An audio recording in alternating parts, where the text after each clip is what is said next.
For our American friends, it's a trip to Fan Friday. Trip to Fan Friday. Todd's joining us from Phoenix. He's there for the holidays. He got his wish, lots of points on Thanksgiving Thursday football. And here in Canada, specifically in Ontario, Todd, what a time to be alive. We are about to enter December. And the Toronto Maple Leafs are third in the pecking order of what things people are talking about, as the Raptors have won 9 straight and the Toronto Blue Jays continue to make news and noise as they sign Dylan Cease to a massive contract, the first big free agent signing in the baseball offseason. I mean, look, Toolsy, we talked about the Leafs needing to figure things out because they were going to become irrelevant in the Toronto sportscape, and that's exactly what's happening, as you kind of alluded to there. The Jays going out and opening up the checkbook to bring in Dylan Cease to help bolster that rotation. We'll figure out if that's going to be just the first of many to try and help out that pitching staff and exactly what they're going to do when it comes to their everyday hitters. I know we spent a lot of time talking a little bit about Bichette. That remains the greatest enigma. In terms of the Raptors, I don't think anybody anticipated them going on this kind of winning streak. But right now, it's anybody's best guess who the best team is in the Eastern Conference. I mean, you look at the Pistons and what they've been able to do, albeit beating up against lightweights. The Cleveland Cavaliers haven't exactly taken the world by storm, dealing with a rash of injuries. And then, of course, there are the lowly Leafs, though, who did get reinforcements back. Austin Matthews and Matthew Nyes returning to action. Maybe that's what this team needs to get them back in the playoff mix. And also just get them back in the conversation, because after you win a championship, you have that window, that lull where you don't have to do anything for 2-3 years. Yeah, I mean, that's fair, but the Leafs haven't won a championship for about 150 years, so they're never been the news cycle. I'm talking Raptors. No, I got you. And look, the reality of it is, I mean, the Leafs are long past that window. They burnt it all down with the Raptors, and you had to try and figure that an organization that has done things the right way would identify the personnel that they thought were going to be the cornerstones of trying to resurrect what was the vestiges of a team that won a championship and then kind of became somewhat irrelevant. But Scotty Barnes has been that key linchpin for him. And I think you look elsewhere up and down that roster, look, they're playing with a bit of house money. To your point, they built a ton of goodwill with the city. And if they're able to get themselves in the thick of the Eastern Conference playoff picture this year, in my opinion, they're really ahead of schedule from where we anticipated them being coming into the 2025 campaign. Yeah, no one expected this, especially a 9-game winning streak. CJ Nitkowski, our former big league pitcher, our baseball insider, he keeps bringing up with the Blue Jays the luxury tax. How much does that actually play into a team's thinking process when you're – I don't think the Yankees, that doesn't even enter their brains, does it? Well, it's entered the Yankee brains a lot more recently than what it has during the George Steinbrenner years, when it was just open up the checkbook and pay whoever you needed to make the team relevant. Now, I know, of course, the payroll rules have changed, so economics do play a little bit of a role. The Dodgers just kind of ignore it. It becomes a de facto guardrail that they blast through every single season. But to CJ's point, I think some owners aren't all that comfortable going above and beyond. But in my opinion, especially in the case of the Blue Jays, I mean, look at the buzz you were able to create with that improbable run just a few weeks ago that came up short against the Dodgers. You can galvanize the entire country. You can see season ticket sales continue to tick up. And hopefully the merch that you're moving off the shelves drives those revenues as well. The one thing that always does crack me up with Major League Baseball, having grown up in Chicago, not being a Cubs fan myself, is that the Ricketts family loves to cry poverty. Yet, Toolsy, if you drive around Wrigley Field in 2025, compared to when I grew up going to games in the early 90s, they have developed that real estate. They have built an entire ecosystem around Wrigley. They bought up city blocks, so they can cry poverty all they want. But the reality of it is all of these Major League Baseball ownership groups, their primary goal should be spending to win a championship. It's just a question of who actually believes that. And in the case of, I guess, the Pittsburgh Pirates, who decides to just merely provide lip service. CJ drops an unknown stat on us every week about a new stat that they use to qualify a guy on his performance. None of it really makes sense, but he does describe it very well. There has to be a department in the baseball front offices that break it down the signing of a player, what that means for ticket sales. Do they have to go that deep? If they're going that deep with regards to guys' stats on what they can provide for the team, they also have to go that deep to provide what they can provide to the fan base and getting them in the gates. Oh, 100%. I think there's got to be every metric that's being looked at to figure out, all right, if this is what we're going to pay player X, here's the kind of incremental value that he can bring to our franchise over 1, 2, 3, whatever the duration of the contract may be. And while we don't see it nearly as much in the NHL, we know where a lot of the players slot by some of their underlying metrics, their offensive and defensive stats. Look, Major League Baseball is so fascinating to me because they have that luxury tax component. There's no hard salary cap in any capacity. And if you feel what's best for the franchise is just grossly overpaying for talent, that's how things are going to unfold. I'd like to think in this day and age, there are some organizations that are staying one step ahead, that even if they're signing a player for a couple $1 million, here's what they think that player's value is going to be to the franchise long term. Well, that's why I bring it up, because of Bo Bichette, because he means butts in the seats. Do you really? I asked this in a serious question. You watch a lot more Blue Jays baseball. You're up there fully immersed in the GTA and whatnot. Do you think Blue Jays fans would care that much if you swapped out a Bo Bichette's bat in the lineup and say hypothetically they brought in Kyle Tucker? The position discussion, not aside, if they were to move Bichette to say DH because of his declining defensive capabilities, and they brought in a bat that was able to replicate what he drove offensively. If he stays on the team, people will be happy. If you let him go, people would be upset because he's a homegrown talent. He's a guy who came up with Vladdy. And if you go to a game, you see a lot of Bichette jerseys. So that right there, he has value with what he brings to the fan base. So there's got to be money left for him, though.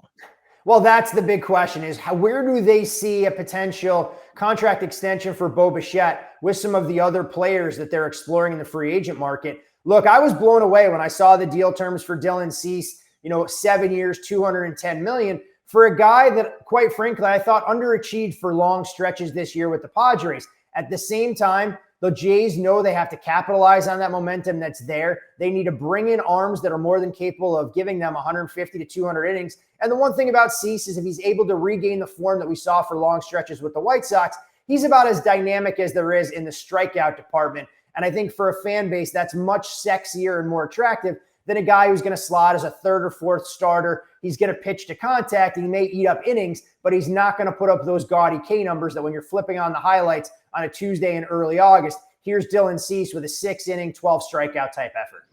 And whenever he reaches 6 strikeouts, since it's a bilingual country, spelled different, but Cease, 6. See, there we go. See, you're already thinking about the marketing capabilities, Toolsy. Well, cease and desist has to be used, right? Yeah. Oh, for sure. Hands down, that's got to be out there from start to finish. And Edwin Diaz is the other name being out there. So we just give up on the Hoffman experiment? Look, I wonder what's going on in the front office in terms of where they thought Hoffman could be as that elite long-term closing option. I've never been a huge Edwin Diaz fan, just given the erratic nature of what he brings. But look, again, it's a guy that's buzzworthy. He creates a little bit of fanfare. And I think sometimes for a franchise like the Jays and a lot of other spots in Major League Baseball, they want to sell that name cachet just as much as they want to sell the potential for on-field production. The Toronto Maple Leafs, they continued their road trip. It began in Montreal on Saturday. It continued in Columbus. They win in overtime. It is a road trip that our Pierre Maguire said will be the trip that tells if the season is going to be a disaster or if it's salvageable. So far, so good, minus the Montreal game. I don't count that as start of the road trip because it was on a Saturday. They came home after that. If you're on a road trip, you don't go home. So they win in overtime. Willie Nylander makes an appearance. So the odds are that the Leaf season still hangs in the balance depending on this trip. And I think getting some reinforcements back will go a long way because now you have no excuses. You have Austin Matthews, you have Matthew Nyes. You need to keep those guys healthy and in the mix. We're starting to get glimpses of what Joseph Woll can provide between the pipes when he's healthy. We don't know when Anthony Stolarz is going to return to action, but it's just cobbling together points here and there. It's picking up, 4 points in every 3 games for a team that wants to get themselves back into the playoff mix. because when you look at that pecking order right now in the Atlantic Division, for me, there's a somewhat clear delineation between the top three and everybody else. And the top three, even at this juncture, the Lightning a clear number one for me. Florida's kind of going through it a little bit, but I know Matthew Tkachuk started skating again, although the timeline upon an actual return remains as ambiguous as ever. And I think Ottawa, in my estimation, is clearly the third best team, and they'll get Brady Tkachuk back, later today on Black Friday against his hometown team in the St. Louis Blues. So those three teams check a lot of boxes for me. They've been able to navigate a little bit more effectively through troubled waters. And then you get into the Canadiens, the Maple Leafs. I'm a seller of the Boston Bruins big picture because I don't think Jeremy Swayman can continue to perform at this level. So you wonder, for Leafs fans, are you already focusing on what it's going to take to get into the wild card? Or do you think this team can get hot and make a legitimate run to get one of those top three protected seeds, so to speak, within the Atlantic Division? Leafs fans just say, why can't we be more like the Raptors? Hey, look, it's a great question, but one organization has run slightly more effectively and has built, as you said at the top of the segment, some goodwill with their fans with a recent run to a championship and performing at the highest level. But, this is a Leafs team I had questions about coming into the year. And I think the one good thing that they have working for them is that nobody in the Eastern Conference is really running away and hiding. Yeah. I don't remember an NHL season around American Thanksgiving being this big a congested mess when you're looking from the best team in the standings perspective to the worst team, that I think everybody in the league feels like they have a legitimate chance, at least in the Eastern Conference, to throw their hat in the ring and be very relevant in the playoff picture. That, of course, doesn't apply to the Nashville Predators, who continue to struggle, and, of course, the Vancouver Canucks, who are very much ready to go through a fire sale for every player on that roster not named Quinn Hughes. Todd, the NHL standings are like that by design because of the point system. Loser point is the loser point is the best thing that happened to fan bases, and it's the best thing that happened to Gary Bettman. It's the most annoying thing that's happened to any of us as hockey purists. That's right. It's the old wash your car in the car wash, and you're like, hey, it's still a good car, right? And it's a $1,000 car you got on a used car lot. You're no, we're good, right? It just keeps you alive when if you looked at it from afar, you should know your team has no shot, but that point system makes it look like they're still in it. Well, and I think, Dan, that's the biggest challenge that I think these front offices and general managers have to be realistic, not just with themselves, but their fan bases.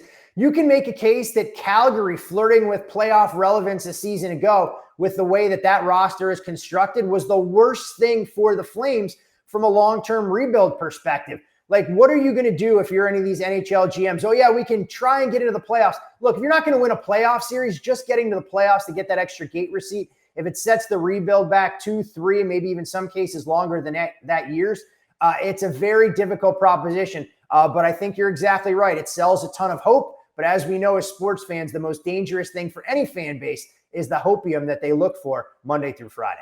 Yeah, those extra points. It's the Danny Gans of sports. Look at that Vegas reference. I was going to go, it's the cheap filler at the buffet when a lot of us want to get fat on prime rib and crab legs. It's that crappy soup that's been there for a week for minestrone that they've turned into beef vegetable, beef barley, or that bread that was baked for the employees that they just decided to bring out because they had a surplus to fill you up. Let's all agree, beef barley, the worst of the soups. I'm going to put it right up there, although I'm not a big fan of split pea. Anytime I can't see the bottom of a pea soup, I'm a little bit concerned, Dan, about some of the ingredients that have gone in there to make that all possible. Give me a cream of potato all day, every day.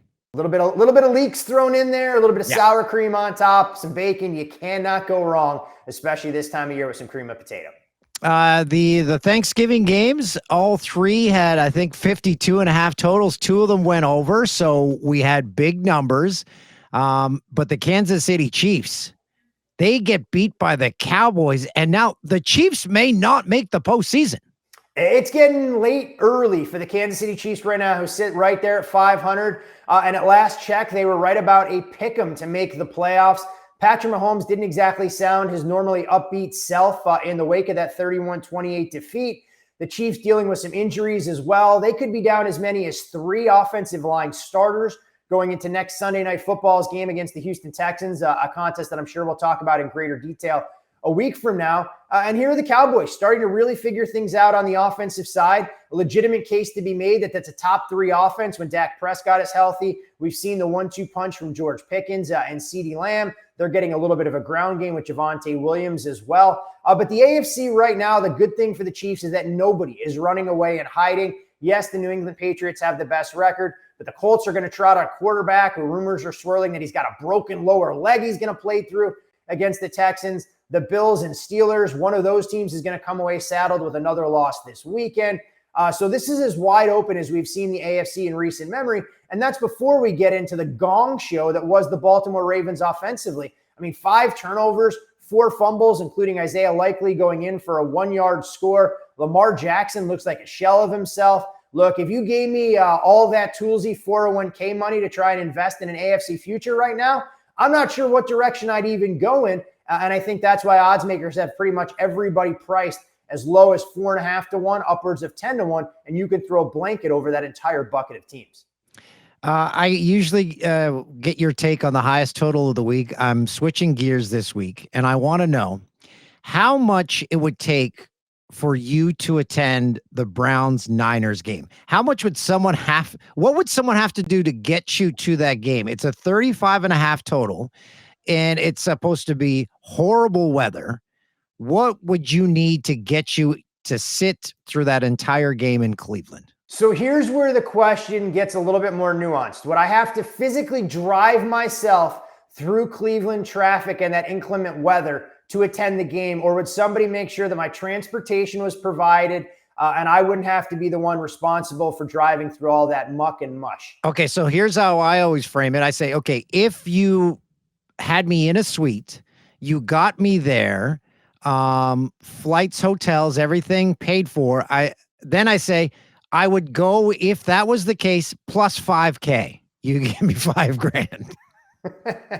I won't take 5K. I don't have that as expensive a lifestyle. Look, if you're going to open up the full open bar and I'm going to have a chance to dine on, I guess, Cleveland delicacies, in that suite, I'm protected from the elements and everything else is covered. Look, I'm low maintenance here, Toolsy. Just give me a nice $1,000. I can find a way to get a couple of bets down on the game, watch them unfold in person. I can see Christian McCaffrey. We can see the starting of the legend that is Shedeur Sanders making his home debut as a starter, and the rest is history. But if you're going to make me sit out there in the elements and drive myself to the game, worry about parking and everything else, I'm not sure there's a 4-digit sum large enough to get me off the couch, or to use my favorite line that one of my buddies used to say all the time. I wouldn't watch that game if that was being played in my backyard. I'd probably close the damn blind. Yeah, I'd go if everything was taken care of and you were in the nice suite. Yeah, different story then for sure. I've always wanted to go to Cleveland too. Who you taking, Bills, Steelers? You know what? I want to make a case for the Steelers as a home underdog in this spot, but I want to see if the number gets to 3.5, where it currently sits right now with a 3 painted across the board. I can't make a compelling case. I think this Bills offensive line is a major concern against the Steelers pass rush. You look at the Bills pass catchers that are extremely underwhelming, and that's been the way to try and attack this Steelers team downfield, create separation. We'll see if Keon Coleman is active and got a little bit of a wake-up call. But I think this Steelers team can pull off a minor upset here. I haven't loved what I've seen from Buffalo. And even with a little bit of extra time to prepare, I'm not running to lay that field goal where the market currently sits with the Bills on the road at a Acrisure Field. Nice. Well, we'll let you get back to your family. Safe travels. Happy belated Thanksgiving. And we'll talk to you next week, my friend. Hey, always a pleasure, my friend. And from what I've been told, my sources tell me that the house you're filming in is just as chaotic as the one that I'm in for 72 hours. So bravo to you, kind sir. Oh, it's a gong show. I wanted this to go on for 4 hours so I could just sit in this room.